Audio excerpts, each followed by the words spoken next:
High, good morning. আজকে সকালটা আমার তেমন একটা ভালোভাবে শুরু হয়নি, কারণ কালকে সারা রাত কানের যন্ত্রণা হয়েছে। এই 2-3 দিন আগে না আমি কানে ওই খড়খড় করতে ওই যে কানের যে তুলোর মতন যে ডোনারগুলো হয় ওগুলো ঢুকে একটু ঘুরিয়েছিলাম, আর হালকা রসের মতো বেরিয়েছিল।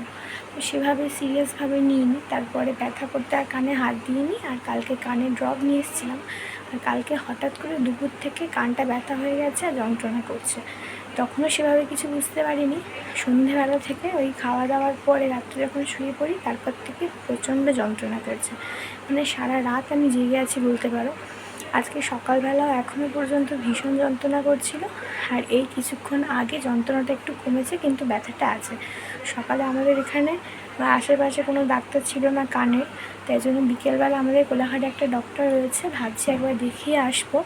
এখন সেরকম একটা যন্ত্রণা করছে না, কিন্তু কালকে সারা রাত যন্ত্রণা করেছে, তাই ব্যাপারটাকে সিরিয়াসভাবেই নিয়েছি যে কোথা থেকে কী হয়। এমনি এখন প্রেগনেন্সির মধ্যে দিয়ে যাচ্ছি, যাতা ওষুধও খাওয়া যাবে না, তাই ভাবছি কী করব। তো একবার ডাক্তার দেখেই আসি, তারপর দেখা যাক কী হয়। কালকে আমার সাত, তাই বাপি একটু ওপরে ছাদে প্যান্ডেল করছে।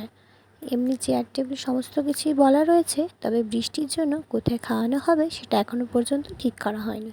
বাপি নিজের মতন করে যতটা পেরেছে করেছে, তবে বৃষ্টি না হলে নিচেই ভাবছি খাওয়া দাওয়ার ব্যবস্থাটা করব, তাহলে আর ওপর নিচে করতে হবে না।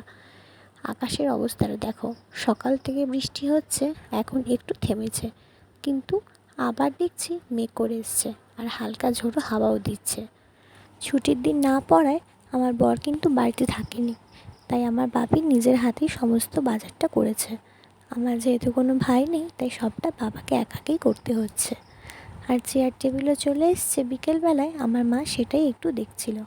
আমিও কিন্তু বিকেলে চলে গিয়েছিলাম ডাক্তার দেখাতে, আর ফেরার পথে আবার বৃষ্টিতে হালকা একটু ভিজেও এসেছি, কারণ বিকেলেও কিন্তু প্রচণ্ড বৃষ্টি হচ্ছিল বলে ফার্স্টে ভাবছিলাম ডাক্তার দেখাতে যাব না, কিন্তু এত যন্ত্রণা করছিল শেষমেশ গেছিলাম। এখানে যে ওষুধগুলো দেখছো, সেই ওষুধগুলোর বেশিরভাগটাই কিন্তু আমার কানের ওষুধ দিয়েছে।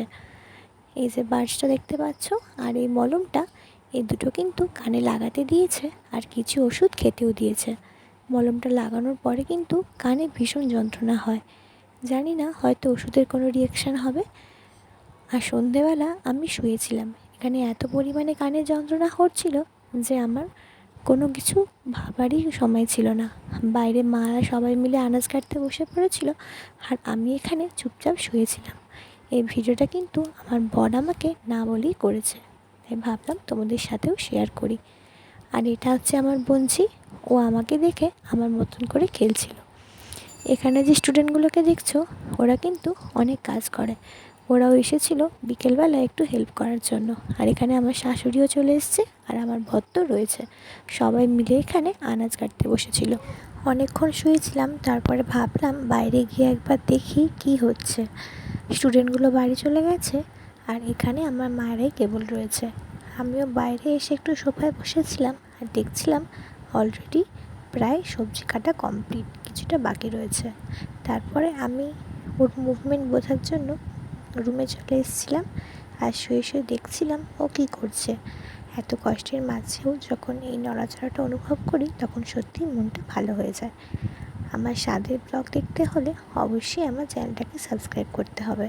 7 মাসের স্বাদের ভিডিও তো তোমাদের সাথে শেয়ার করেছি, আমার 9 মাসের স্বাদের ভিডিও খুব শীঘ্রই তোমাদের সাথে শেয়ার করব। সবাই ভালো থেকো, দেখা হচ্ছে অন্য একটা ব্লগে।